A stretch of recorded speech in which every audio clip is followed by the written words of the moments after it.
Your first 30 days as a medical coder. നമുക്ക് സർട്ടിഫിക്കേഷനും അതുപോലെ തന്നെ ഒരു ജോബും ഒക്കെ കിട്ടിയതിന് ശേഷം what will be your first 30 days? അത് ഇനീഷ്യൽ ആയിട്ടുള്ള ഒരു കോഡിംഗ് ജോബിലേക്ക് കയറുമ്പോൾ ഉള്ള ഫസ്റ്റ് 30 days ആണെങ്കിലും ലൈക്ക് പിന്നെ നമ്മൾ ചേഞ്ച് ചെയ്തിട്ട് വേറൊരു ഫെസിലിറ്റിയിൽ കയറുവാണെങ്കിലും what are the things that we should know? നമ്മൾ ഇനീഷ്യലി ഒരു ഫെസിലിറ്റി കയറിയതിന് ശേഷം ഫസ്റ്റ് വീക്ക് എന്ന് പറയുന്നത് it's getting settled, like understanding our colleagues, understanding the workflow, what are the things that we are going to do. അങ്ങനെ ഒരുപാട് കാര്യങ്ങളെക്കുറിച്ച് മനസ്സിലാക്കി ആ ഫെസിലിറ്റിയുടെ റൂൾസ് ആൻഡ് റെഗുലേഷൻസ് അതുപോലെ തന്നെ കംപ്ലയൻസസ് ഇങ്ങനെയുള്ള കാര്യങ്ങൾ അണ്ടർസ്റ്റാൻഡ് ചെയ്യുക എന്നുള്ളതായിരിക്കും നമ്മുടെ ഫസ്റ്റ് ഒരു വീക്ക് എന്ന് പറയുന്നത്.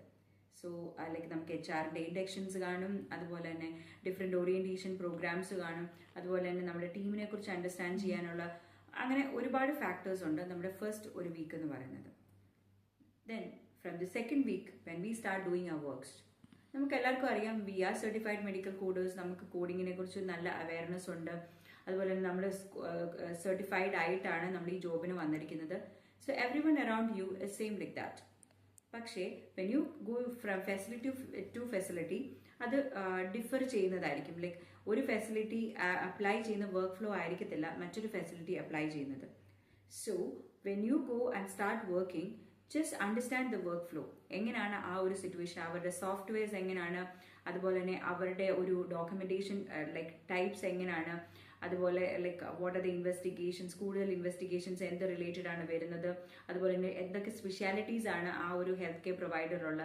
അതേസമയം ഇനി ഇൻഷുറൻസ് കമ്പനീസിലാണെങ്കിൽ what are the different types of claims that you receive, direct billing ആണോ നിങ്ങൾ ചെയ്യുന്നത് അല്ലെങ്കിൽ റീഇംബേഴ്സ്മെന്റ് ആണോ നിങ്ങൾ ചെയ്യുന്നത്, നിങ്ങൾ ചെയ്യുന്ന വർക്ക്സിന് അതായത് ഡയറക്ട് ബില്ലിംഗിൽ തന്നെ സബ്മിഷനും റീസബ്മിഷൻ ക്ലെയിംസും നിങ്ങൾ ഹാൻഡിൽ ചെയ്യേണ്ടതായിട്ട് വരും.